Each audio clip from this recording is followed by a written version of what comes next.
Welcome to the Sci Fi story. Here you find the best HFY story written by human. Listen the story. If you like it, subscribe the channel.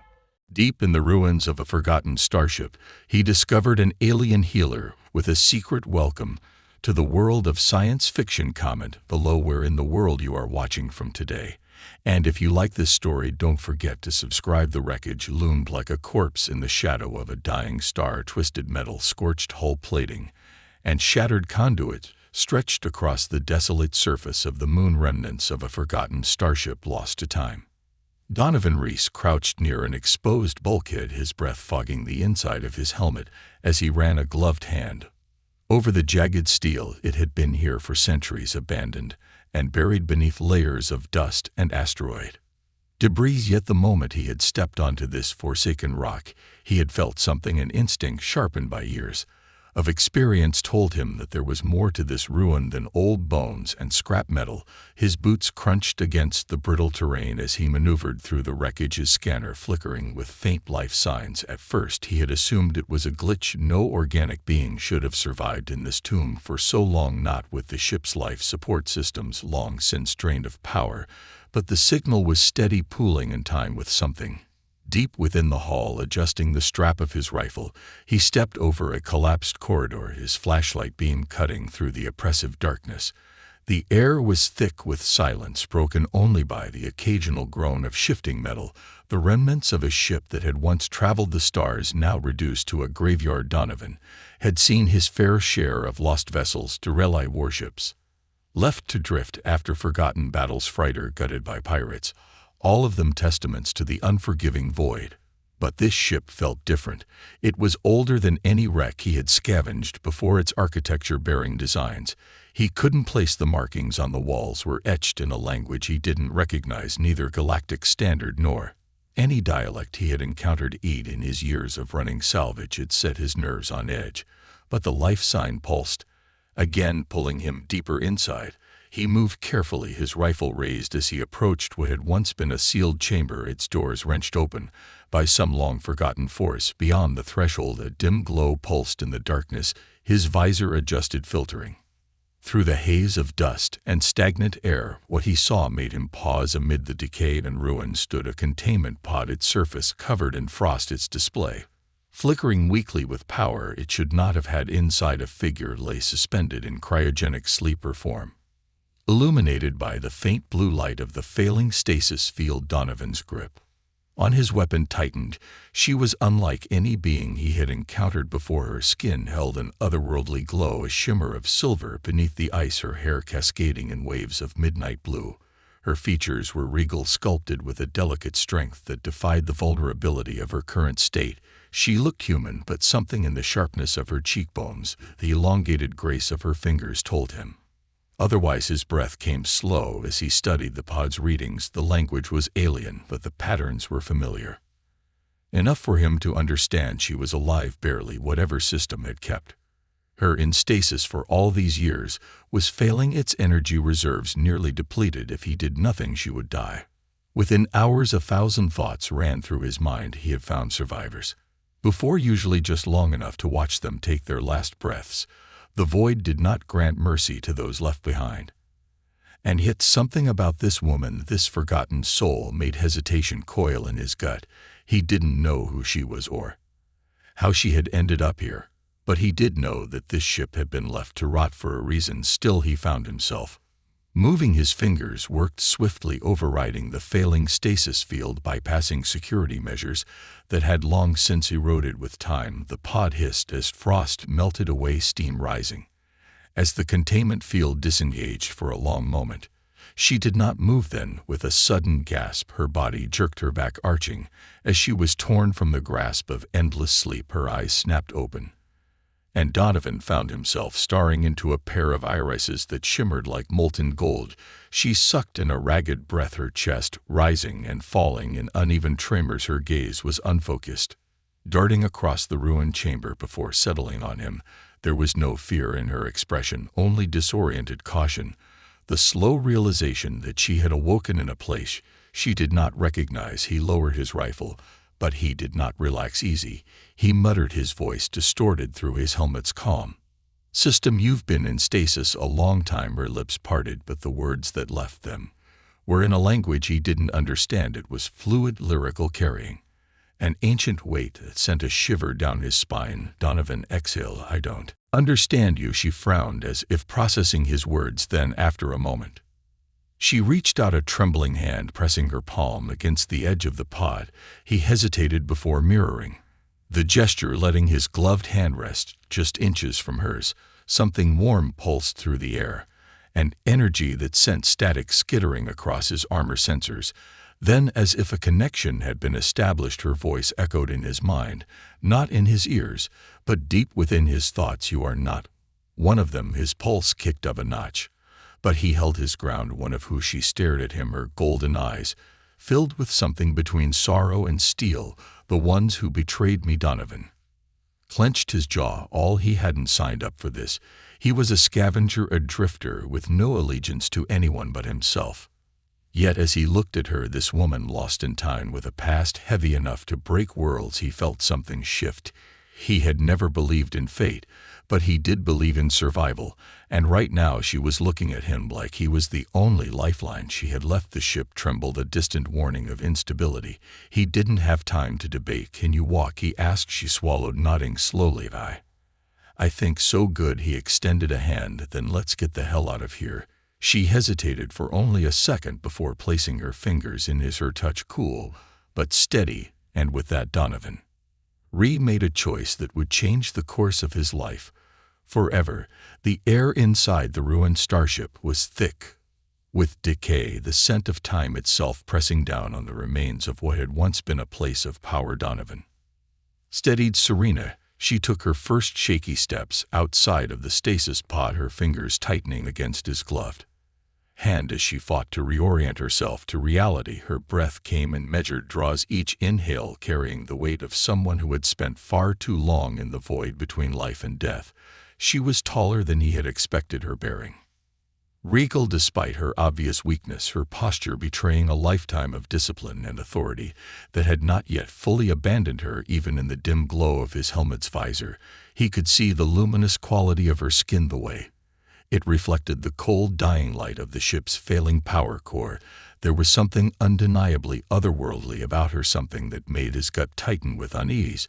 But he had already made his choice.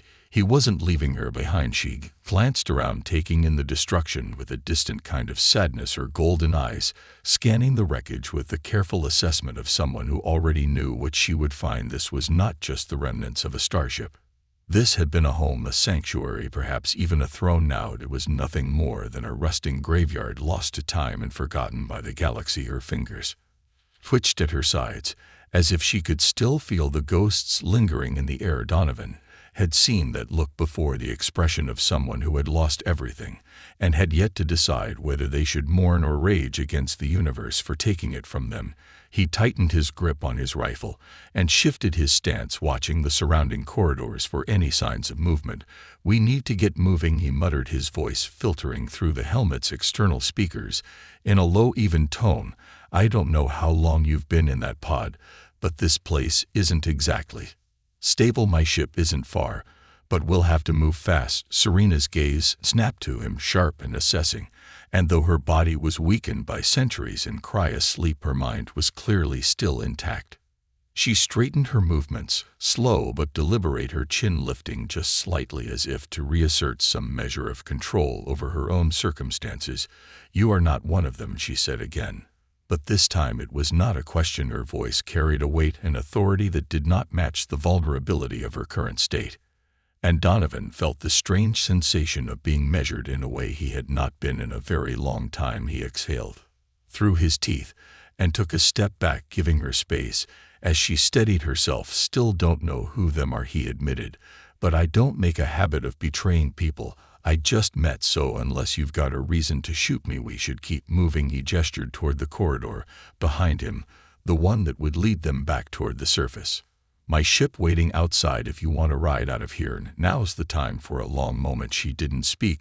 She simply studied him, her expression unreadable, her golden eyes flickering with something he couldn't quite place. Then at last She nodded, though the motion was slow and hesitant, as if she were still testing the reality of her own existence. Very well, she murmured, her voice quieter, now more introspective. But if we leave this place, there are things you must know. Donovan sighed. He had expected as much people like her, people with the kind of presence that didn't fade even after centuries of isolation. Always had a story, and stories usually led to trouble, but he had already made his choice the moment he woke her up, so there was no sense in turning back now. He motioned for her to follow and started toward the exit, his steps quick and sure. Despite the unstable ground beneath them, Serena moved slower, but she followed. Her balance was unsteady at first, her legs adjusting to movement after so long in suspension, but she adapted quickly. By the time they reached the shattered remnants of what had once been the ship's main hull, she was walking without assistance, her posture regaining its natural poise.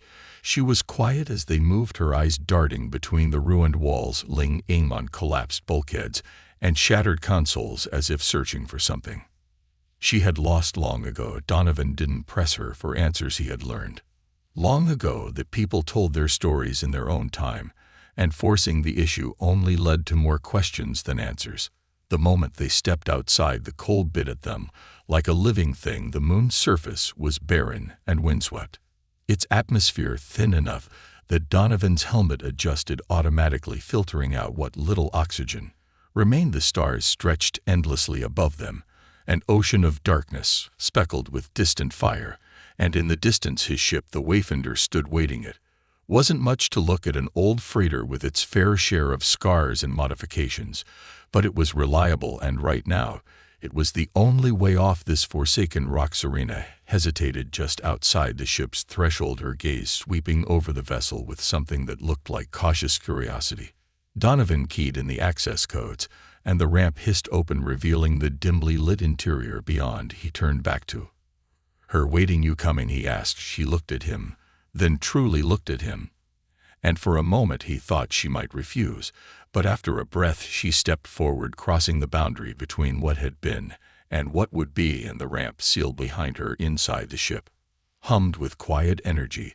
The soft glow of emergency lights cast long shadows across the walls. Serena stood just inside the entrance, her hands trailing against the metallic surface, as if memorizing the feel of it. Donovan set his rifle aside and removed his helmet, running a hand through his short, dark hair before fixing her with a steady look. "All right," he said, exhaling. "You said I needed to know something before we left. Now's the time." She was silent for a long moment, as if choosing her words carefully. Then slowly she turned to face him. "I am Serena," she said at last, and the name carried an air of finality, as if it should have meant something to him. "Once I was the ruler of a vast empire. Now I'm nothing more than a relic, just like that ship. And if you choose to help me, then you must understand that the people who buried me there will not stop hunting me." She stepped closer, her gaze unwavering. "They will come for me, and if you stand by my side, they will come for you too." Donovan met her gaze, his expression unreadable. He had been many things in his life: sold, scavenger, survivor, but never had he been the kind of man to walk away from something once he was already in it. He sighed, running a hand over his face before giving her a wry look. "Guess I really stepped in at this time," he muttered. Then, with a small, humorless smirk, he gestured toward the cockpit strap. "In your majesty, we've got a long flight ahead." Serena didn't smile, but for the first time since waking, there was the faintest trace of warmth in her eyes. Without another word, she followed him deeper into the Wayfinder, and the ship lifted off, leaving the past buried beneath the dust of the forgotten world. The Wayfinder shuddered as it broke free from the moon's gravitational hold, engines groaning against the strain of old machinery that had seen far too many patch jobs and emergency repairs. The stars stretched endlessly beyond the viewport, distant pinpricks of light against the abyss, offering neither comfort nor direction. Donovan's hands moved instinctively over the ship's control panels, fingers flicking switches, checking fuel levels, and stabilizing the flight path. He didn't need to think about what he was doing. Years of running, scavenging, and surviving had wired it into him. Get airborne, get moving, and figure the rest out later. Serena sat in the co-pilot's seat, silent and still her posture unnaturally rigid as she stared at the vastness before them. The dim glow of the console screens cast flickering light against her features, highlighting the sharp lines of her jaw, the almost ethereal sheen of her skin. She was quiet, but not in the way that suggested peace. No, there was something heavy in the way she held herself, something caged beneath her. Her composure, he had seen that look before, the expression of someone who had woken up in a world that had long since moved on without them. He didn't say anything at first. He let the silence settle between them, let her get used to the hum of the ship, the feeling of acceleration, the knowledge that she was, for the first time in what must have been centuries, leaving the place that had become her tomb. But he wasn't a man known for his patience, and after a few minutes of watching her sit there, like a frozen relic, he sighed, rubbing the bridge of his nose before glancing at her. So he drawled, "You planning on telling me what the hell I just signed up for, or am I supposed to piece it together on my own?" She didn't react. Right away, her golden eyes remained fixed on the void, as if she were searching for something out there, something long gone. Then, with an inhale that seemed more deliberate than natural, she turned to face him, and for the first time he felt the full weight of whatever she was. "I was betrayed," she said simply. But the words carried a gravity that reached beyond the moment. "My people turned against me, my throne was taken, my world shattered, and those who were loyal to me were either executed or forced into exile." Her fingers twitched slightly, as if resisting the urge to tighten into fists. "I was sealed away, locked in that ship for eternity, a relic of a past they wanted to erase." She paused, tilting her head slightly. "And yet here I am." Donovan exhaled through his teeth, processing that it wasn't exactly a small revelation. Betrayed rulers, lost empires, those were the kinds of stories that got entire systems burned to the ground. He had spent enough time in the underbelly of the galaxy to know that history had a tendency to repeat itself, and power once taken was rarely given back without bloodshed. "Right," he muttered, adjusting a setting on the navigation panel. "That explains the cryptic warning back on the moon. I take it whoever locked you up isn't going to be thrilled to hear you're awake." She didn't smile, but there was something in her gaze that carried the faintest trace of dry amusement. You could say that. Donovan ran a hand through his hair, leaning back in his seat. "Great, fantastic. That's exactly what I needed. Another reason for people to shoot at me." He shot her a sidelong glance. "So what's the plan, Your Highness? You looking to take back your throne, start a war? Or are we just running until the universe forgets you ever existed?" Her expression shifted, then something unreadable flickering behind her golden eyes. For the first time, she looked uncertain. "I don't know," she admitted, and the honesty in the words surprised him. "When I was put in that pod, I had resigned myself to never waking up. I had accepted my fate." She let out a slow breath. "But now the galaxy has changed. I have no army, no allies, no world left to call my own. I'm nothing more than a ghost of a lost empire." Donovan tapped his fingers against the console, considering that, ghosts tend to come back to haunt people. Her lips pressed together, her gaze thoughtful. Perhaps silence stretched between them again, but this time it was less suffocating. Donovan focused on piloting, keeping an eye on the ship's sensors as they charted their course away from the dead moon. He had planned on heading toward neutral space, somewhere far enough away from major trade routes and military outposts that he could figure out his next move without too much outside interference. But before he could even settle on a destination, the ship's proximity alarms flared to life, a sharp grating sound that made his stomach twist. Serena tensed immediately, her attention snapping to the console as red warning lights flashed across the screens. Donovan's hands moved fast, fingers flying over the controls as he pulled up the scanners. "Son of a," he muttered, eyes narrowing. The display flickered, showing the unmistakable signature of incoming vessels. 3 ships, fast and agile, cutting through the void like predators on the hunt. They were sleek, armed to the teeth, and moving in a coordinated formation that told him one thing: these weren't just some random pirates looking for an easy score. Serena's voice was quiet, but there was steel beneath it. "They found me." Donovan's jaw tightened. "Yeah, I figured that part out." He flipped a few switches, bringing the ship shields online and diverting more power to the thrusters. "You recognize the ship?" She studied the screen, her expression darkening. "Wraith class interceptors, standard fleet issue for the Dominion's elite enforcers." Her fingers curled against the armrest of her seat. They were the ones who ate Haiti down my people after the coup. Donovan muttered a curse under his breath, of course, because why wouldn't an Empire elite killers be after them? He had known taking her aboard was going to be trouble, but he had at least hoped for more than a few hours of peace before the universe started trying to kill them. "They're hailing us," Serena said, and this time there was something cold in her voice. Donovan exhaled, gripping the controls tighter. He had a choice to make, and it wasn't much of one. He could either surrender, which would probably result in them both being executed, or worse, or he could do what he did best, run like hell and hope. He was faster than the bastards chasing them. With a flick of his wrist, he shut down the comms, cutting off any attempt at negotiation. Then, without another word, he pushed the throttle forward, sending the Wayfinder into a sudden violent acceleration.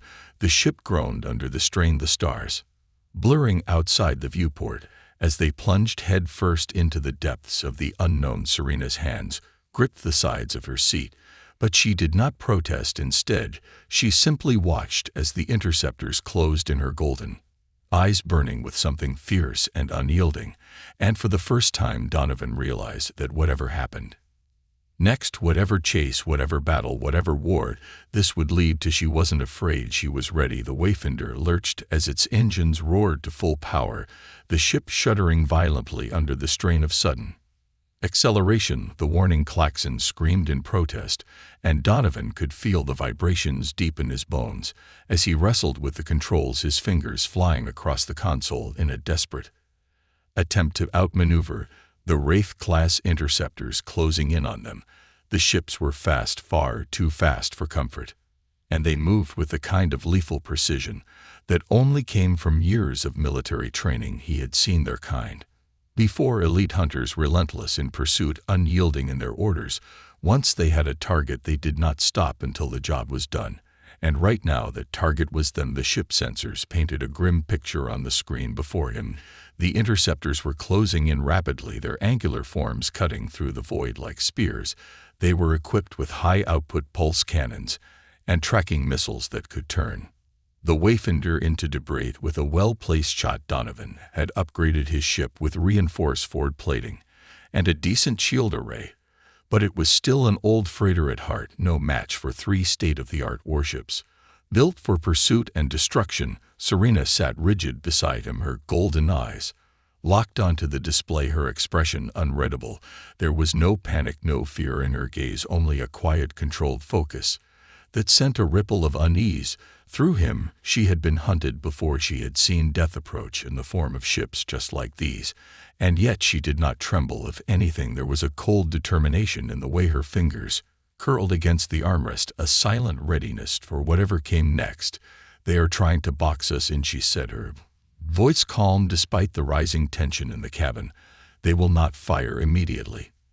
They will want to confirm my identity before they risk destroying the vessel." Donovan didn't look away from the controls as he barked out a curse. "Yeah, that's real comforting, because the second they do, or space dust." He yanked the flight stick hard to the left, sending the Wayfinder into a sudden barrel roll as a volley of bright energy fire streaked past them, close enough to rattle the hull. The ship's inertial dampener struggled to compensate for the violent movement, but Donovan gritted his teeth and forced it into a tighter dive, skimming dangerously close to the jagged remains of an asteroid belt just beyond the moon's orbit. The interceptors followed in perfect formation, adjusting their trajectory with ruthless efficiency. "They are hurting us," Serena murmured, watching their pursuers with an intensity that made his skin crawl. "They do not want to disable the ship. They want to force us into submission."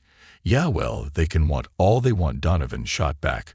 "I'm not in the habit of rolling over for guys with guns." Serena shifted in her seat, as if weighing something in her mind. "If we continue like this, they will overtake us within minutes. This ship was not built for prolonged dogfights, you don't say." He gritted, wrenching the ship into another sharp turn, sending it spiraling between 2 massive asteroid fragments. The proximity alarms blared in protest as rock and debris scraped against the shields, but he pressed on, hopping to use the chaotic terrain to his advantage. "You got a better idea, Your Highness. Because I'm all ears. For a moment she didn't speak, then with a voice that was eerily measured, she said, "Let me access the weapon systems." Donovan almost laughed. "Almost, yeah. That's not happening." Her gaze snapped to him sharp as a blade. "You do not trust me, Dan, right?" "I don't," he shot back, adjusting the thrusters to avoid another incoming blast from the interceptors. "I woke you up an hour ago. For all I know, you could be planning to hand me over the second we get boarded. Forgive me if I'm not in a hurry to arm the person." Every single warship out here, once dead. Something flickered across her expression, something cold and distant, but it was gone before he could place it. "If I were going to betray you," she said, her voice quieter now, "I would have done so already." That wasn't exactly reassuring. Another blast rocked the ship, the force sending sparks showering from the overhead wiring. A red warning light flared across the console, signaling that the shields were reaching their limit. Donovan swore under his breath. He was running out of options. Serena exhaled, slow and controlled. "You cannot outrun them. You know this." He gritted his teeth. She was right, as much as he hated to admit it. There was no escape in a straight chase. They needed to do something unexpected, something reckless. His fingers hovered over the weapon controls. He had a pair of turret cannons installed, nothing fancy, just enough to scare off small-time raiders when he had two. But against trained pilots in military-grade ships, it wasn't enough. Unless his mind worked fast. He turned to her, fixing her with a searching look. "You got experience with ship weapons?" She nodded. "Once more than you can imagine." That should have concerned him. Instead, it just made his decision easier. He didn't have time to hesitate. With a quick motion, he activated the secondary controls on the co-pilot's console and unlocked the targeting system. "Fine, you want a shot, take it. But if you so much as think about pulling anything, I'll vent this whole damn cockpit." Serena didn't acknowledge the threat. Instead, her fingers flew over the controls with an ease that sent a shiver down his spine. Within seconds, the ship's weapons were online, the targeting display lighting up as she locked onto their pursuers. "Hold your course," she instructed, her tone sharp, commanding. "Do not deviate." Donovan did argue. He kept his grip steady as she adjusted the power distribution, routing auxiliary energy from the failing shields into the forward cannons. The interceptors closed in, their weapons primed. The lead ship moved first, banking in for a final warning shot. Serena fired. The blast was precise, impossibly fast, slamming into the lead interceptor with pinpoint accuracy. The ship's shields flickered violently before the energy surge overloaded its core, sending it spinning out of formation before the other two pilots could react. She had already lined up the next shot, unleashing a second burst of fire that clipped the second ship's stabilizers, sending it careening into the asteroid field. The third ship hesitated. Serena's lips barely moved now. "We run." Donovan didn't need to be told twice. He threw the throttle forward, and the Wayfinder surged ahead, leaving the final interceptor scrambling to recover. The moment's hesitation had cost them their formation, and as Serena fired one last time, forcing the remaining pilot to break pursuit, Donovan punched in the jump coordinates. The ship trembled as the hyperdrive engaged, the stars stretching into oblivion. Then silence. The hum of the ship settled. The alarm ceased their wailing. Serena exhaled slowly, her fingers relaxing from the controls. Donovan let out a breath he hadn't realized he was holding. He turned to her, shaking his head. You're not just a queen because you fight like a damn warlord." She didn't smile, but there was something in her gaze that was no longer quite so distant. "There is no difference," she said, and for the first time he believed her. The hum of the Wayfinder's engines filled the cockpit with a steady vibration, a constant reminder that they were still alive, still moving, still one step ahead of the death that had been breathing down their necks only moments before. The hyperdrive stabilized. The swirl of light outside the viewport shifting into the smooth streaks of faster-than-light travel for the first time since their chaotic escape. There was silence, not the heavy, suffocating kind that came before an ambush, nor the tense, watchful quiet of two people uncertain of each other. This was the aftermath, the stillness of survival, the moment where reality caught up and settled deep into the bones. Donovan leaned back in his seat, exhaling as he ran a hand through his hair, fingers dragging through sweat and exhaustion. His pulse was still hammering in his ears, his muscles locked tight from the sheer effort of holding it. Together during the pursuit he had faced high-speed chases, before had been on the receiving end of a bounty hunter's rifle. More times than he cared to count, but this had been something else. This hadn't just been survival, this had been more old and personal, lingering like smoke in the air between them and the woman sitting next to him. She had fought like someone who had lived her entire life in battle. Serena was quiet, her golden eyes fixed on the star-streaked void ahead. She hadn't moved since they made the jump, her body still, her fingers resting lightly against the console, as if she was waiting for something, not fear, not relief, just a pause, a breath before the next inevitable storm. Donovan studied her from the corner of his eye, taking in the sharp angles of her features, the unnatural grace of her presence. He had thought for a fleeting moment that she might smile after the fight, that she might show some sliver of satisfaction in their escape. But there was none, only silence. He let out a breath and rubbed the back of his neck. "All right," he said, voice rough from tension. "I'll bite." "Where the hell did you learn to shoot like that?" Serena didn't turn her head, but her gaze flicked toward him, studying him with the same quiet intensity she had shown since the moment she awoke. "War is a lesson that teaches itself," she said. Her tone measured. "You either learn quickly or you die." Donovan huffed a humorless chuckle. "That's a hell of a curriculum." For the briefest moment, something shifted in her expression. It was an amusement, not quite, but it was close, the barest twitch of something unspoken, before she returned to her unreadable calm. "I was not always an empress," she admitted after a pause. "Before the throne, before the betrayal, I was trained in tactics, in combat, and the necessary truths of ruling my people. Did not believe in weak rulers. If I could not protect what was mine, I did not deserve to hold it." Donovan turned in his seat, propping one arm against the console as he looked at her more fully. "So what?" he asked, raising a brow. "You were some kind of warrior queen?" Serena's eyes flickered something cold beneath the surface of her composure. "No," she said, "I was trained to be one, but I became something else entirely." There was weight in those words, an edge that spoke of things she wasn't ready to share. Donovan knew better than to press. He had met people like her before, people who carried their past like a wound that hadn't healed right, people who had learned to survive by not speaking of the things that had shaped them. He wasn't much different. Truth be told, some histories weren't meant to be told. Not all at once. He let the silence stretch between them before he leaned forward, fingers tapping against the console. "Well," he muttered, "remind me never to get on your bad side this time." There was the faintest ghost of a smirk, small, fleeting, gone before it had the chance to take hold.